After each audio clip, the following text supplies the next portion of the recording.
Par où on rentre? Il y a un guichet, on peut s'inscrire quelque part, parce que pour tout dire, se tenir à l'écart, planer au-dessus, ça fait du bien à l'ego, ça oui. Mais on se sent seul aussi, fatigué, parfois de tenir cette auguste position.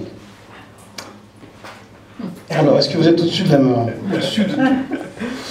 Ben non, justement, et ça aussi, je raconte une autre histoire justement sur la religion, parce que bon, moi j'étais voilà, dans une famille très plutôt laïcarde. Ma grand-mère française était instite du sud-ouest de la France, famille radicale socialiste, donc très et pas croyante, plutôt agnostique, je dirais. Ma mère, elle était vraiment athée, et moi aussi, et du coup c'est vrai qu'enfant, il y avait cette tentation de se sentir supérieur aux autres, parce que ben voilà, croire en Dieu, c'est un peu comme croire au Père Noël, quoi. Il y avait un truc,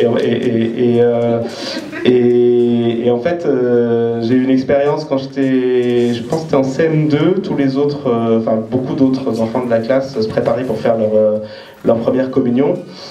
Et je me rappelle plus le détail, mais bon, je raconte dans le livre, enfin sans détail puisque je l'ai oublié, mais en tout cas il y avait un gars de ma classe qui était un type que j'aimais bien et qui m'a remis à ma place à un moment, qui m'a fait comprendre que bah oui, il avait beau être catholique et faire sa première communion, il n'était pas plus con que moi, enfin, et que donc finalement c'était un peu absurde cette supériorité. Donc non, finalement, effectivement, non, j'ai pas le sentiment d'être au-dessus, peut-être à côté, ou je ne sais pas, mais c'est vrai qu'il y a il peut y avoir effectivement toujours cette tentation, mais là le but c'est pas ça, et puis bon, c'est après voilà, chacun a son histoire, on a tous des histoires particulières.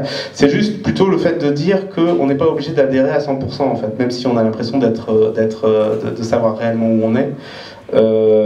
Toute catégorie, toute identité, elle est construite. Et elle est construite, je pense, c'est aussi ce que j'essaie de développer, sur une part de violence. C'est-à-dire sur cette idée implicite que, puisque nous on est à l'intérieur du groupe, ceux qui sont à l'extérieur, si jamais ça tournait mal, on pourrait leur faire des bricoles, disons.